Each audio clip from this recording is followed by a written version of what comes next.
கலைஞர் வந்தாரு. ஏன்னா தலைவருக்கு கலைஞரே பிடிக்கும், அதை கூட நாங்க ஒத்துக்கிறோம். இப்ப இருக்கிற ஸ்டாலின் திமுக இருக்கு, அவர் விமர்சனம் பண்ணி பிரோஜனம், அவருக்கு உடம்பு சரியில்லை, அவர் நடந்துகிட்டு இருக்காரு, ஆனா சுத்தில என்ன நடக்குன்னு தெரியாது. ஆனா அதை இயக்கக்கூடியவங்க 2 பேர், மருமக மக. எனக்கு அங்க தெரியும் என்ன சிஸ்டம்னு எனக்கு தெரியும், நான் அடிக்க முடியும். டிஎன்ஏ எனக்கு தெரியும், என்ன தப்பு பண்ணுவீங்கன்னு எனக்கு தெரியும். எம்ஜிஆருக்கு அப்புறம் அந்த கட்சியை தெரிஞ்ச ஒரு ஆள் நான் தான். உங்க டிஎன்ஏ, உங்க துரோகம் எல்லாம் எங்களுக்கு தெரியும். என்ன பேசுறீங்க நீங்க? உங்களுக்கு தான் தெரிஞ்ச அரசியல். திமுகனா கொள்கை, கொள்கை, நாங்க தான் கொள்கை, எங்களுக்கு தான் கொள்கை தெரியும். மீடியா கிட்டையும் போக முடியல. ஏன் மீடியாட்ட கூட அவங்க மட்டும்தான் பேசுறது கேட்கணுமா? அதுல ஒருத்தர் மீச வச்சிருக்கலாம் பேசிட்டு இருப்பாரு, சட்டையை பிடிச்சி ஒன்று அடிக்கிறேன், வெளியே வந்து தொடர பார்ப்போம். மீடியானா தைரியத்தை தொடுங்க பார்ப்போம்.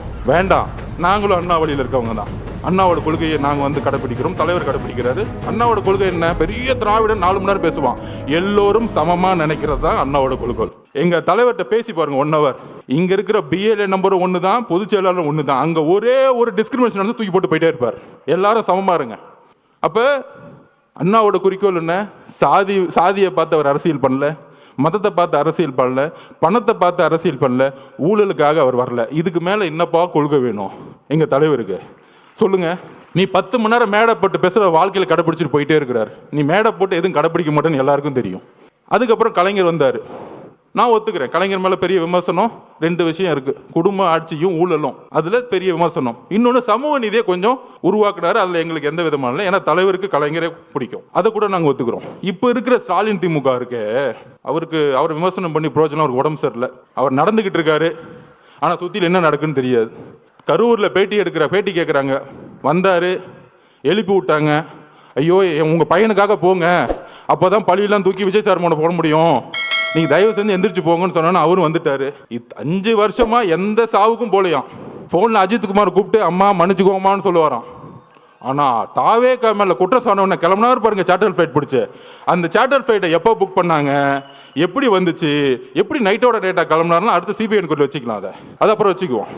அதுக்கு தான் உச்ச நீதிமன்ற நீதிபதி போட்டிருக்காங்களே, அவர் வரட்டும், பெரியவர் வரட்டும், அங்க நம்ம முறையிடுவோம். அப்ப அவருடைய குறிக்கோள் இன்னைக்கு வந்து ஸ்டாலின் திமுக என்ன தெரியுங்களா? ஒண்ணுமே இல்லை. அவர் உடம்பு சரியில்லை, அமைதியாயிட்டாரு. சட்டசபையில் ஒரு பேப்பர் கொடுப்பாங்க, ஒரு மீடியா மீட்டிங்னு வச்சுக்குவாங்க, அவர் வந்து பேசுவார். இன்னொன்று கூட நம்ம பசங்க ட்ரோல் பண்ணாங்க, நம்ம பசங்க இருக்காங்களே ஜென்சி பசங்க, அடுத்த கேள்வி இவரே சொல்லுவார் மீடியாவில், அந்த கேள்வி தான் நான் பதில் சொல்கிறேன் அப்படின்னு. இதுதான் ஸ்டாலின் திமுக. ஆனால் அதை இயக்கக்கூடியவங்க 2 பேர், மருமக மக.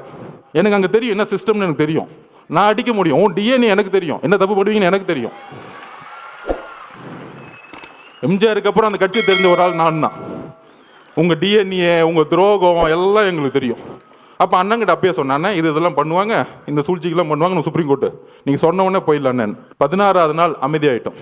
இன்னைக்கு ஸ்டாலின் சாரோடைய திமுக மருமக ஒரு லெவல்ல இருப்பார், மருமகன் சீஃப் செக்ரட்டரி. தாவேக்காவை எப்படி அழிக்கணும், இதுதான் அஜெண்டா. அதுக்கு தான் பெண்ணு 20 கோடி. அந்த 27 இருந்து அந்த கோர்ட், சுப்ரீம் கோர்ட் ஓபன் ஆகிற டைம் 8 நாள். ஒன்னு லீகல் ஃபைட், மீடியா நம்ம திறக்கவே முடியாது, எல்லாரும் கைது, மாவட்ட செயலர் கைது, எல்லாரும் ஓட விடு. அந்த 1 வாரம் நீதித்துறைக்கும் போக முடியல, மீடியா கிட்டையும் போக முடியல. ஏன் மீடியாட்ட கூட அவங்க மட்டும்தான் பேசுறது கேட்கணுமா? அதுல ஒருத்தர் மீச வச்சிருக்கலாம் பேசிட்டு இருப்பாரு, சட்டையை பிடிச்சி ஒன்று அடிக்கிறேன், வெளியே வந்து தொடர பார்ப்போம்.